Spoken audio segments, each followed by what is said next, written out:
Avant, PayPal avait une mauvaise réputation. Est-ce qu'aujourd'hui c'est encore le cas?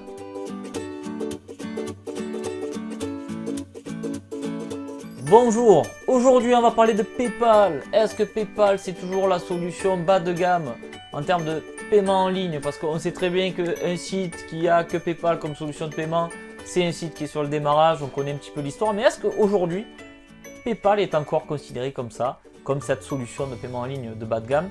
Moi je pense que non. Et d'ailleurs je vais vous donner 6 bonnes raisons qui font qu'il faut absolument avoir PayPal sur votre site e-commerce. Avant quand même d'attaquer les 6 arguments, deux choses. Premièrement, je suis pas payé par PayPal, voilà, donc on se détend. PayPal, j'ai pas de part dans PayPal. Et là, j'aurais aimé, mais je n'ai pas de part, donc ça, c'est fait. Et la deuxième raison, en fait, c'est que j'ai un petit peu de nostalgie. Alors, c'est pas de la nostalgie, mais on va dire que PayPal, c'est avec ça que je me suis lancé, en fait.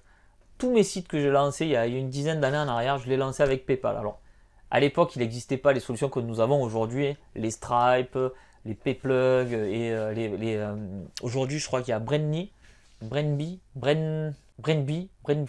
bah, je sais plus le nom, je vous le marquerai en dessous.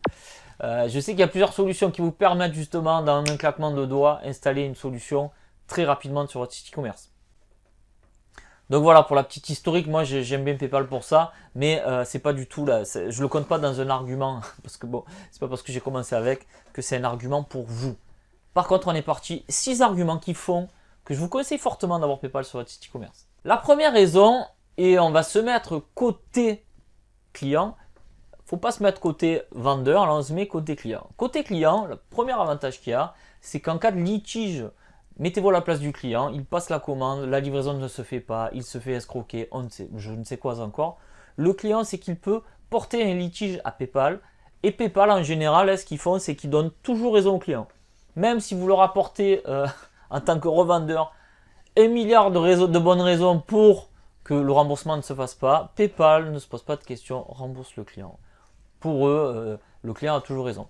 Donc du coup, en tant que client, mettez-vous toujours derrière à la place du client. C'est rassurant de se dire, si je me fais carotter par un site, j'ai toujours la solution de porter un litige à PayPal et du coup de m'en sortir vainqueur de cette mauvaise histoire. Le deuxième point, et pas des moindres en plus, c'est que PayPal propose de rembourser les retours de marchandises. Donc ça, c'est dans la configuration du compte client encore. Il y a une case à cocher quelque part. Je ne maîtrise pas le truc. Je sais que PayPal propose ça. Ça fait à peu près 2 ans qu'ils proposent ce service. Et je sais que ça rassure certains clients. Alors moi, c'est pas quelque chose que je mets en avant sur mon site. J'ai pas fait une bannière retour gratuit en payant avec PayPal. Mais je sais que certains de mes confrères l'ont fait. Ils ont de plutôt bons retours. Alors mesurer ça, c'est quand même pas évident. Mais voilà, c'est quand même un petit plus qui rassure encore plus le client. Troisième point, la cagnotte. Alors ça va faire peut-être vintage, ça va peut-être même vous faire rire. Mais il existe encore du monde qui vend des particuliers, pas du monde, des particuliers qui vendent du matos sur eBay. Et eBay cagnotte votre compte PayPal. Alors, pourquoi je vous explique ça? Admettons vous allez vendre des livres sur eBay. Ça se vend très bien les livres d'ailleurs sur eBay. Vous vendez des livres sur eBay, vous allez cagnotter votre compte PayPal. Et en fait, cette cagnotte là, c'est un petit peu comme de l'argent de poche.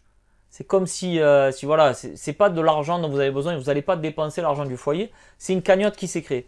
Et cette cagnotte-là, on a moins de remords à la dépenser que l'argent du foyer, bien évidemment.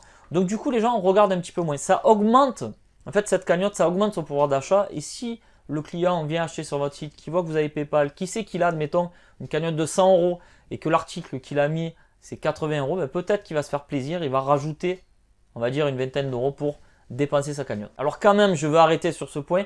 Je sais que c'est un petit peu vieillot hein, de penser encore cagnotte et eBay, mais ça existe encore. Faut pas croire que tous vos clients ont tous 18 ans. Vous avez, si vous regardez un petit peu vos clients, alors ça dépend de votre thématique bien évidemment, si vous vendez des fringues pour jeunes, mais oui, effectivement, vous n'aurez peut-être pas des clients qui ont de la cagnotte sur leur compte PayPal via eBay, mais on va dire que si vous avez des clients un petit peu plus âgés, on va dire des clients qui ont entre 30 et 55 ans, ben il se peut que vous les touchiez avec ce petit argument supplémentaire. Quatrième point, et ça rejoint ce que je vous ai dit précédemment, il faut comprendre un truc, c'est que pas tout le monde a la gâchette facile avec la CB. Moi, je suis d'une génération où je sors facilement la carte bleue, mais je sais que mes parents sont très réfractaires à faire des achats en ligne. Donc, je sais que la solution PayPal, ça rassure. C'est-à-dire, PayPal, vous créez un compte PayPal, Vous rentrez une fois les coordonnées de votre carte bleue et à chaque fois que vous allez faire un achat, vous n'avez pas besoin de ressortir la carte bleue.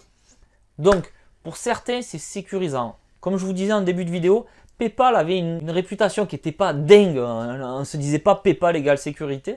Mais au fil du temps, moi je peux vous assurer que les clients font confiance à PayPal. Et moi le premier, quand je fais des achats, que je vois que le site est un petit peu bizarre, ok, il n'y a pas de souci, il y a la solution PayPal, je préfère payer par PayPal au cas où il y a un litige, il y a quoi que ce soit, on récupère mes coordonnées de carte bleue, je préfère utiliser PayPal. Donc il existe encore des gens aujourd'hui, oui, qui préfèrent utiliser PayPal pour ne pas sortir la carte bleue. Et le cinquième point, c'est, on parle encore de carte bleue, je rebondis sur chaque argument précédent. La carte bleue, c'est bien, mais vous connaissez tous les sites sur lesquels on vous demande un petit code. En général, les sites des e-commerce mettent la solution 3DS, vous savez, c'est la solution de sécurité qui vous envoie un code pour certifier que c'est bien vous qui avez fait cet achat en ligne. Bon, ça s'est répandu de plus en plus. Alors au début, la 3DS, c'était pas mis sur les sites parce on avait beaucoup d'abandon de panier à cause de ça, parce que les gens n'avaient pas configuré leur téléphone portable, la banque n'avait pas fait la liaison avec les téléphones portables. Aujourd'hui, quand même, c'est rentré dans les mœurs de faire un paiement en ligne, de recevoir un code et de rentrer ce code. C'est rentré dans les mœurs, mais, suivant les cas, suivant où vous êtes, suivant plein de choses, suivant le réseau, etc., il se peut que ce code, vous ne le receviez jamais, ou que vous venez de créer un compte et que vous ne pouvez pas, que vous n'avez pas ce code. Donc, quand vous devez faire un achat important, et que vous n'avez pas ce code, qu'est-ce que vous faites? Ben, vous vous rabattez sur les autres solutions de paiement que propose le site. Et c'est là que PayPal intervient. PayPal peut rattraper des abandons de panier. Moi, je le vois.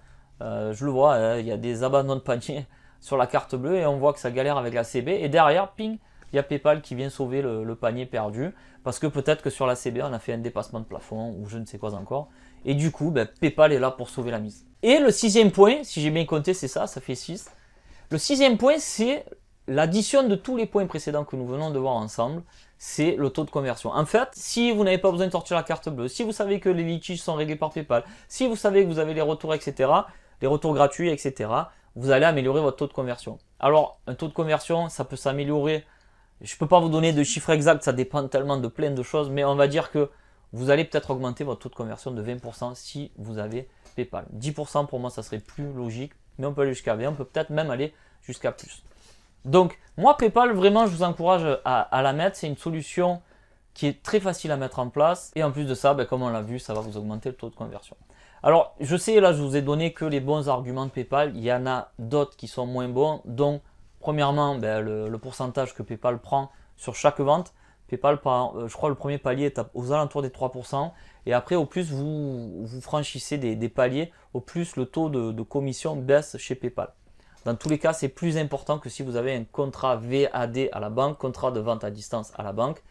Les calculs sont plus complexes à la banque parce que vous avez des frais pour ouvrir le dossier. Vous avez un abonnement mensuel, je crois que c'est une vingtaine d'euros.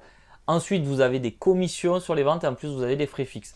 Donc en fait, PayPal c'est 3%, la banque c'est plus compliqué, mais dans tous les cas, la banque ça sera moins cher que PayPal. Donc voilà pourquoi PayPal n'est pas idéal. Il y a quand même mieux, ça coûte un petit peu plus cher que les autres solutions. Autre point aussi qu'on entend souvent, c'est le mythe que PayPal vous bloque votre compte. Alors le mythe, ouais, pour moi c'est un mythe parce que moi ça m'est arrivé avec mon site e-commerce, mais ils nous ont bloqué l'argent une semaine, ils nous ont demandé des pièces justificatives, ce qui pour moi est tout à fait normal. Si vous dépassez un certain chiffre d'affaires, ils veulent être rassurés. On parle d'argent, c'est normal. Alors, je sais qu'on entend dire que si vous avez une boutique et que vous faites beaucoup de ventes, ben, PayPal va vous bloquer. Oui, effectivement, si vous passez de 0 à 100 000 euros en 2 jours, peut-être que PayPal va dire « Wouh, détends-toi, qu'est-ce que tu es en train de faire ?» Ce qui pour moi est logique. Je pense que si vous faites ça à la banque, ça sera pareil. Hein. La banque vous appellera, vous demandera ce qui se passe. Hein. Donc, si vous faites les choses progressivement, ce qui est mon cas, progressivement vous augmentez votre chiffre d'affaires.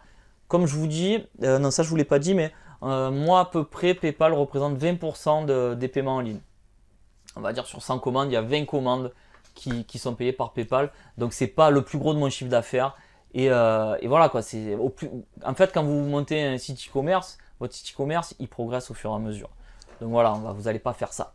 Sauf si vraiment vous êtes un génie ou sauf si vraiment vous allez exploser votre budget pub. Vous allez peut-être augmenter votre chiffre, mais vous allez peut-être aussi vous casser la gueule derrière parce que Et là, je vais faire une petite parenthèse. Quand on n'y comprend rien en e-commerce, quand on comprend pas grand-chose en commerce tout court, pas besoin du e-commerce, mais en commerce, si d'un seul coup vous faites des ventes astronomiques, il va se passer un moment où vous allez rien y comprendre. Si vous n'avez pas un petit peu de base en compta, si vous n'avez pas un petit peu de base en marketing, etc., cette progression, elle risque de vous propulser et de vous faire scratcher très rapidement. Donc normalement, si vous travaillez de façon progressive, PayPal ne vous embêtera pas. Maintenant, dès que vous faites des trucs compliqués, bizarres et chelous, PayPal, ils sont là, bien évidemment, pour vous taper sur les doigts et vous dire, attendez, moi je veux des justificatifs. Je ferme la parenthèse. Voilà pour ce petit topo PayPal. Si vous venez de me découvrir et que vous ne me connaissiez pas, je vous invite à vous abonner à la chaîne et laisser un petit like. Ça fait toujours plaisir de voir qu'il y a des likes quand on crée un contenu et que ce contenu plaît. Parce que finalement, quand vous mettez un like, ça veut dire que ça vous plaît. Voilà, donc sur ce, je vais vous souhaiter de bonnes ventes. Je vous dis à bientôt. Bye bye.